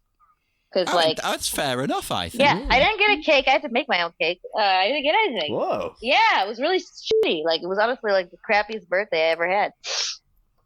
And anyways, after that same year, it was my mother's birthday a few months later, and she was getting ready to go out, and I was babysitting the kids, my brother and sister. And I remember I turned to her, and my brother was in the bathtub just by himself. He was just finishing off. I turned to my mom and I go, "I hope you have a horrible birthday." Then my brother slips in the bathtub, cracks his chin open, bleeding everywhere. Ooh. And my mom spent her birthday at the urgent care with my brother getting him stitches. And then I felt really bad. I thought I caused my brother to get hurt, even though it was an accident, but I thought I always fail. It was really... Because you put that energy out. I put the energy out there. So you got two evil eyes. Stephanie, you're so powerful. But then I felt so bad. I felt so bad what happened with my brother that I honestly, I was like, I'll never ever do this again. Yeah, You've got to never permanently wear again. shades because of your two evil eyes. It's like anytime you're upset with someone, you have to your hands over your eyes. It's like, just no, I'm just not even going to look at you. Just in case. It's not literally from your eyes. It's just For the purposes of a joke, play along. Aha, yes. They're like lasers. Like Cyclops. Although I watched recently, though, talking about witchcraft and stuff. A movie I had not seen. I just remember it being on the shelf of the video store all the time, and not the cool that's another big thing used to scare you when you're a little kid. Oh yeah, just the covers, video covers. Yeah. I remember the distinct one was for Body Parts with the guy Jeff Fahey. And I remember it was this creepiest. If you look up the original poster for Body Parts, I remember that must be the most terrifying movie ever. Watched it when I was in my 20s, and I was like, this is garbage. And it's not even vaguely scary. It's not even really trying to be scary. But yeah, when you're a kid. But I always remember seeing the video for Practical Magic with Sandra Bullock. Yeah, I love that movie. It's still a Halloween. I love. I only watched it for the first time last week, and I was just really struck by. It's a great movie. It's this bizarre tone to it, though, because it starts off really wholesome, and it's got this real 90s romantic comedy music. It seems like a real this is a thing you'd show your kids. This is a really it's got nice, that Faith Hill song. It's the way you love me. It's just feeling like this. Yeah. Oh, that's a flashback. But you're sitting there going okay, so this is a nice, apparently it's directed by Griffin Dunn, who's the other guy from American Werewolf in London. It was also in an episode of Frasier and stuff. He was a very memorable bit part in Frasier. And Griffin Dunn made this, okay. And it's just really, I think because American Werewolf in London is obviously a very horrible horror movie, but it's also a comedy. Yeah. And I think he's trying to go for that kind of genre mishmash tone, because it starts off so wholesome, Practical Magic, and then about 20 minutes in, you're watching Nicole Kidman's psychotically abusive boyfriend attempt to brand her with his ring. And he's basically holding Sandra Bullock hostage. And it's really you're sitting going is he actually going to friggin' brand Nicole Kidman on screen and stuff? And he's already beating her up, so her face is covered in bruises. And eventually they flat out murder him. Yeah, yes. And then they're burying his body. But then there's still all this real ding. The music is kind of funny when they're burying him. And the rose. That's great. What tone is this? I don't get what this is going for. And then as they're burying him, they're cracking jokes. I was like, I guess is it a really dark? Because I felt 10 minutes ago I could have shown this to a kid, and now it's I wouldn't show this to a kid. It seems really messed up and stuff. As it goes on, it's just his ghost comes back, and some of it's genuinely And quite creepy. possesses her, yeah. Yeah, and then there's a Different. whole thing of they're ostracized from the community for being witches, and at the end, all the women join together, even if they're witches or not, because screw this guy and stuff like that, and or screw this ghost. They needed a And it goes cousin. back- I love that movie. I think it's such a great. It's such a chick flick, but it is one of my favorite chick flicks. I love Practical Magic. The thing is, afterwards, I was like, that was just a very bizarre mishmash of tones, but I get why people would like it. It's like, I can see. I can imagine little girls, and the things I posted, I was watching on Facebook. Wave of likes from people who are all my age, and they're all women, so they probably all saw it when they were like 12 or whatever, and they're like, "That's an amazing movie." But I came into it like going, "Oh, so I guess this is like one of those charming children's films from the 90s." And then 20 minutes later, I'm like, what the hell? Like this nut job's trying to kill Nicole Kidman. What's going on? But, I think it's a very empowering movie in a weird way. I think a lot of women get it. It's like, I can see that. Although I did also, knowing we're doing this, I'll go through these quickly because we should probably wrap up really soon. But I did pose to the listeners' cave if people had their own thing that traumatized them when they were little. And so we got a wave of responses. Most of these people they've been on the show or they've been mentioned on the show before. But Sean German mentioned Magic, which is the Anthony Hopkins puppet movie from the 70s. It's kind of like a prototype Child's Play, only way creepier because it's not like a haunted doll. It's just that the guy, it's kind of like the ventriloquist, and he's convinced that his puppet is alive, but it's basically all his dark impulses are in the puppet, and so it's just a really creepy psychological thing about this guy who's like, no, the puppet is my friend and stuff. It's like a very, very unsettling movie. He specifically cites, people can look it up, specifically cites the trailer for Magic. I know you're not going to like this, John, but oh God, friend of the show, Alison Grimm, been on many times, mentioned The Ring. And I was like, oh, the Japanese Ring. And she's like, nope, the Gore Verbinski, Naomi Watts Ring. Right, it's not a bad movie, but the thing is, the Japanese, the first two of them especially, they're masterpieces. Well, I've only watched the Naomi Watts Ring once because I had seen the Japanese one. And I was like, this doesn't hold up. So in fact, I would say Ring 2, Japanese, well, Ringu, let's call it then. The second one, scariest movie I've ever watched in my life. I remember that being a really creepy movie. Yeah, but I thought maybe I owe it now because a lot of people, again, probably people who just grew up on it. But I know the Ring remake has its fans, so I'm like, maybe I should give it another go just to see. It's okay. Yeah. Although it's yeah, I did note though because Naomi Watts has got a weird niche now of being the lead in unnecessary foreign horror remakes. Yeah, because she's got The Ring. Then she was in the remake of Funny Games, and recently she was in Good Night Mommy. And it's just like, well, here's a great foreign horror film that doesn't need to be remade. Who are we gonna get for it? It's like, Naomi Watts. She'll definitely sign up. But she had a great article over the last few days, sort of interviewing her about aging and things like that. Because she got sort of big when she was sort of 32. Yeah, and yeah. she was told, you've got to cram it all in now because once you hit 40. They won't want to cast you, and she's like breaking down why she thinks that was the perceived thing, and it's all about basically she boils it down to once you stop being able to bear children, people don't want to sleep with you psychologically, so they don't give a damn about you anymore. Yeah, that's real. That's real. She's got really a credit to her whole career to David Lynch and Mulholland Drive because she's 33, I think at the time. So when I went to when I drove by Mulholland Drive, it finally all clicked. I was like, oh, because it's funny because driving through LA, different parts of LA, like there's so many things that you're like, oh, like I live in Pasadena, the little old lady from Pasadena. I'm like, oh, like there's just nonstop things like that. Topanga is a canyon. Not just the hot girl from Boy Meets World. The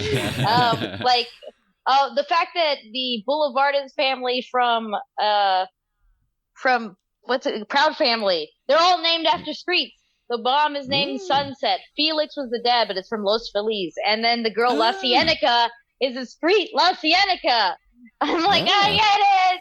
Like there's so many moments where I have that and like, I have to be all the time. Although Actually, in talking about Mulholland Drive as well, though, I should mention another thing that's terrified me when I was little. Because I did watch Twin Peaks when I was way too young. And several scenes in Twin Peaks that are, to this day, still pretty horrifying. Like, friggin' the reveal of the killer when you first see it, and then you see Maddie getting attacked by Bob. That is a horrific scene. And it's 35, I'll say, like, yeah, that's a really scary scene. Oh, it's horrific. Yeah. Oh, my God. Well, I'll say this. There's a funny thing, and I think a lot of people in our generation have it. So, like, our generation is when, like, VCR started to become, like, a thing. So, you know, your parents would not take you to see the scary movies. They go by themselves. But then they get the videotapes, and then you're like, you know, we had Blockbuster. I'm sure you guys had something similar. Yeah. And then, so your parents would bring these tapes home and be like, well, it's technically not for children. But of course, you're going to watch it anyways. You know, even though it's rated R movie. I think that's how I saw it, which to me, I saw it as a kid. And you want to know something? This movie actually had toys made of it. So, like, they were marketing this movie to kids, even though it was a rated R movie. Terminator 2. Oh, yeah. And Terminator 2 has some scenes which just, like, it's aged very well because it's just, like, a amazing movie. But, like, you know, when Arnold, he takes off, I call him Arnold, right? When Arnold takes off the skin to reveal his arm is, like, that robot arm. Oh, that was cool. I'm, like, always, like, ugh. Or... when Sarah Connor is having the hallucination of like the nuclear waste and you know like almost a skeleton as it like destroys the that is why I had nightmares about nuclear bombs is because of that movie. It was my favorite movie when I was like 5, you know. I mean, people can hear me and John's all our opinions about Terminator 2 because we did a commentary for the Patreon. It's basically 2.5 hours of us going, this is fucking awesome. Terminator 2 this movie's great. It is such a great movie. And also, you know why I think a lot of people who are kids watched it? Well, there was like a kid main character. Like John Connor, we could all relate to. He was kind of... I wanted to be him. Yeah, he had a cool dirt bike him. and he had like little hair to the side. He was like a really cool kid. But at the same time, he was a kid. Like he has moments where he's crying and he's like ordering him not to go. Yeah, like, you know. But the thing is, you watch it now as an adult and you're like, oh, this goddamn kid, I hate him. Yeah, well, he's a little dick, but he's like a teenager. He was a very accurate child. We'll say people have not watched the now cancelled Amazon Prime adaptation of Paper Girls. Like one of the main characters in it. Like I didn't really spot it when I was reading the comic, but in the live action version, one of the girls in it is very, very much based on John Connor from Terminator. Same hair, same clothes, the same kind of attitude. You're like, oh Christ, it is. It's just many. Well, same size, I guess. It's just like a female John Connor. Yeah. But anyway, other responses on the listener's cave. Got of course, Are You Afraid of the Dark? Got several mentions. Tale of the Dark music been a specific one. And there's one of the Legend of the Quicksilver. Oh yeah, I remember that one. It's the one with the twins. Got the One girl summons a poltergeist. It's sister. It's Thea and Tamara Mori. Oh man, you know what? Like the little girl in that one it's Ashley Banks from Fresh Prince. Oh my I think God. Tia and Tamara are in another episode. Oh, you're right. It's Ashley Banks. You're right. I was wrong. I'm thinking of something else. All those things that you go back and watch it, every one of them, you're like, oh, it's so and so from. There's so many. There's so many of those. Well, I also am surprised no one brought up any of the Tales of the Crypt because, like, even though those weren't really meant for children, I definitely watched them as a kid. Oh, I think I just love Tales from the Crypt because of like I never found. I was definitely scared. I was scared comical. of one. It is comical, but the one with the gorilla and the psychic. Oh, no, I don't think I remember that one. Oh my God, yeah, the guy with the gorilla, like it's really, you know, it's funny because I'm like, I watched it again to rewatch it, and I was like, oh, I didn't remember the psychic girl being Asian and the villain being like this ringmaster who was this black actor, I forgot his name. But the reason I bring up those things is that like I was like, man, as a kid, you never even clocked that crap. Why do we always have to clock it now? It's like, damn, Tales from the Crypt been woke 30 years ago. What is this woke nonsense? Yeah, what is this woke nonsense? I can't handle it. Every time I want to say that now, I'm like, why do we keep saying this? All right, isn't that whole thing like 40 years old at this point? But Neil Rickardson from well, again, many of these people have been on the show. But he said, an episode of Wycliffe, the ITV detective show. Oh my god, yeah. With a bunch of people putting a man in a wicker wheel, setting it on fire, and rolling it off a cliff as he screams for his life. I wonder what that's based on. Yeah, sounds a bit familiar. Wicker, you say. And fire. The episode is called The Scapegoat. I keep meaning to rewatch it, and yada, yada, yada. The frequent commenter on the page, David Wang, mentions the back cover of the Evil Dead VHS, which is like, that's classic cover. I could imagine got mentions that, of Ken Medina talking about Something Wicked This Way Comes, something called The Watcher in the Woods, which I've never seen. Looks intriguing. I've heard of that, but I haven't seen it. Jonathan Carlisle mentions the scene in Cocoon. As people remember, I remember Cocoon being creepy. But now it's just like, old people meet aliens with Steve Guttenberg somehow. But there's a bit where the alien locks eyes with the human for the first time. It's like, and they put a little still. It's like, actually, no, I do remember that scene. Been really terrifying as well. But I like anything that's slow like that and locking of eye. Well, Ring 2 again, when at the very end, like the main character, she's like crawling out of the well. Yeah. And Sadako's just coming up slowly after her, but she's wearing her own death mask. Yeah, I do remember. I remember that quite. Well, which one was it? God, I was just thinking of. Well, I watched the new Hocus Pocus, which is terrible. I know some people love it, but I thought it was garbage. But the old Hocus Pocus definitely had some scary moments in it. I'm like, the way they say like. Billy, and I know he becomes like the funny zombie later, but she's like, she poisoned him and then sewed his lips shut with a dull needle. I'm like, ugh. And here's this little girl. She's just going to die now. I think the same thing as the boy. And Sarah Jessica Parker's character goes, let's put him on a hook and let me play with him. And I'm like, Let's even play with him as well. It's like, what are you insinuating there as well? You can read that a lot of different ways. But no, I know because my friend's 4-year-old, Killian, recently he started getting into The Nightmare Before Christmas. Yes. He's only 4, but he's just like, I love it. He absolutely loved it. And he's very much like, I like the Halloween songs more than I like the Christmas songs. But the thing is, I was starting to tell him like, so the people who made this made other things. I was like, it was Corpse Bride, and then I started to tell him about Coraline. But as I was telling him about it, I was like, maybe you're too young for it's a bit messed up. It's like a little girl goes into a mirror universe, but her mother has buttons sewed over her eyes. As I was saying, I was just like, no, actually, I'm going to stop there. You don't want to watch really that. Mess with them. You're really, really too young for that. Well, my daughter watches things like, okay, I admit, I let my kid, like, I was pretty much like a kid who grew up being allowed to watch most things. Same. And so I'm trying to be like that too. But I have seen things where I'm like, that looks so scary. Like, I try to turn them off, and my daughter gets very mad at me. No, I was watching that. I'm like, but the character is getting totally like massacred. Oh, it was Happy Tree Friends that she was watching. I was like, no. And I was like, no. And she kind of like enjoyed it. I was like, oh god. And then I tried to change it, and she's like, I was watching that. And I was like, oh god, no. It's gross even now. That's it. And I'm like. Anyway, I know, like, I see my kid do stuff all the time that reminds me of stuff I did that led to weirder stuff as an adult, and I'm like, oh, Jesus, I see it. I know where this is going. But I mentioned 2 last ones on the list here was Simon Haynes mentions, I didn't think I saw the episode when I was a kid, but I remember seeing the visual of a Doctor Who episode from the Tom Baker era called Meglos. And it's Tom Baker covered as if his skin is turned into cactus. Like he's got like all cactus things coming out of his skin and he looks freaked out. And I remember seeing that I think they did a novelization. You used to be able to get in like the local library. And I was terrified of that.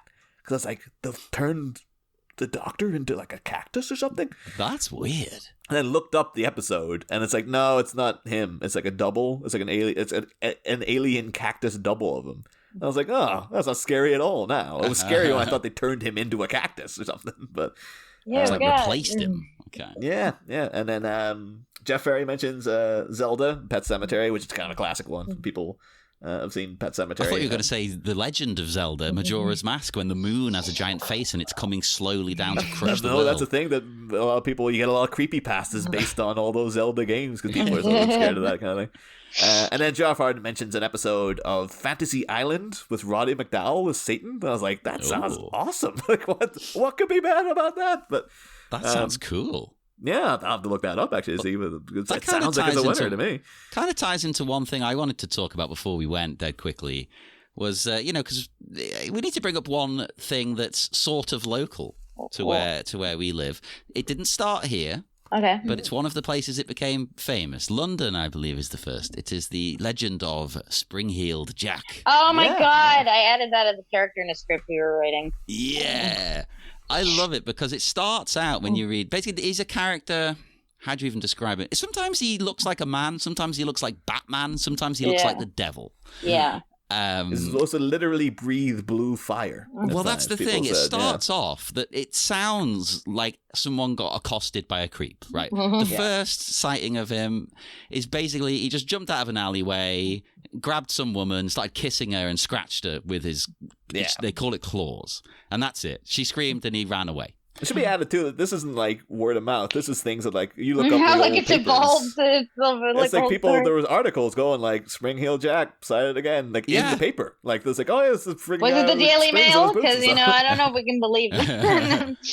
Well, that's the thing. It then evolves from that to all of a sudden he's accosting people, cackling at them, and then fleeing by jumping over 10-foot-high walls in one jump, cackling and laughing and screaming. And sometimes they say he literally has springs in his boots, but it's kind of that makes it a bit silly. And then he transforms into someone. He's wearing devil horns and he's breathing fire. Sometimes he can spit poison. It's like, hang on a minute. I think this was just a potential rapist who's like blown up out of all sense. Yeah, I think a lot of people, apparently the big theory about him is that he's actually the Marquis of Waterford.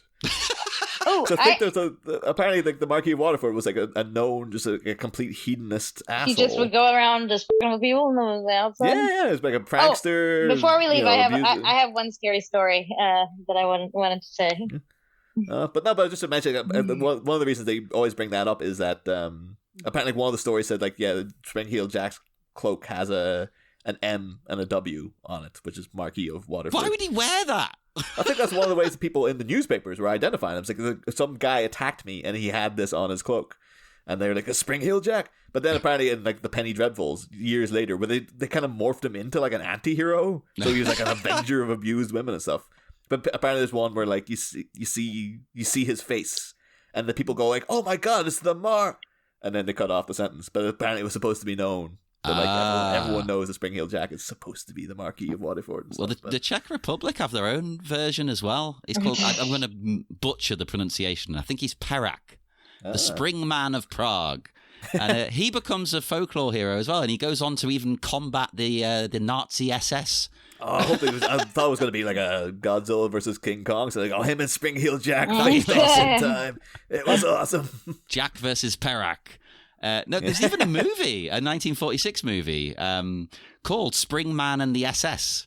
Oh, well, that's really funny. That's interesting. So they do have he has kind of a hero's tone to it. But anyway, I'll tell you my scary childhood story, and it is somewhat based on TV, but not in the way you think it will. All right. Did anyone ever hear about America's Most Wanted? Yes? Oh, yeah. Yes, famous. All right. So once upon a time, it was we were hanging out. This was when my mom was a single mom at the time. Her and my dad had gotten divorced a little while ago. So we were just living, me and her together. And we were at a friend's house because her friend had a son the same age as me. And it was Sunday night, so it was America's Most Wanted was on. And my mom was like, well, we'll watch this before we go home. And then we'll head back to our house, or our apartment anyway. We watched America's Most Wanted, and this person who was wanted was like a serial rapist, a murderer, and he targeted women. And he was located in the Miami area. Oh. Yes. So, don't think about it, because, you watch it every Sunday, get in the car, go back home to our apartment, and I get out of the car, my mom gets out of the car. Now, there was two staircases going upwards towards the apartment building, so you could either take one or the other. Normally, we take the one on the left, but the one in front of us, there was a guy there, smoking a cigarette, and he totally was looking at us. And then he starts walking down the steps, and he smiles towards us, and he's walking closer and closer towards us. And my mom, I just remember, like the crazy human she is, she grabbed the back of my shirt and like threw me into the car. and then got into the car and sped off. It was the guy. It was holy crap! It was he was the American. The guy. It was the guy, and then That's amazing. Yeah, we drove back. I think they called the cops, but I think I do remember that we drove back to her friend's house, and her friend's father had to come because this is America. He brought his gun and searched our whole apartment and made sure all our doors and windows were properly locked. Yeah, so that's my scary story. I'm gonna end on. That would creep me out too. I guess we should, because it's getting quite late here, and I'm getting very hungry. Yeah, I'm getting hungry too. yeah. So Yes. we should wrap it up and say Happy Halloween to everyone, because this is the Halloween special. So Happy Halloween, guys. We've Hope got to everyone has a spring good one. off into the dark night. yeah. Should put on people who did our music. Well, one of the people involved in our theme tune, Ash Lurchak, of course, his band Zombina and the Skeletones, did a song called Spring Heel Jack. So Yeah. maybe we're going to get their permission to stick it on at the end here. I'm sure Ash would be more than happy for us to do that. Yeah. So go and enjoy, I'm sure, Zombino and the Skeletones now with Spring Heel Jack. And if people have their own creepy childhood, maybe put it out to Listener's Cave before, but if people haven't already put them down there, feel free to leave your own stories and stuff. So, or any folklore local to you. Do that. I'd love to read them.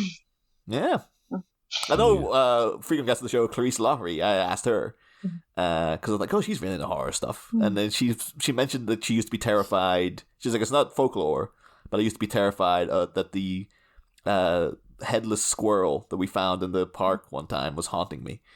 And I was like, oh, so what? Like, I was trying to pry more information out of her, but she was just like, it was just an evil squirrel. It was just an evil squirrel. I was scared of the vacuum cleaner as a kid.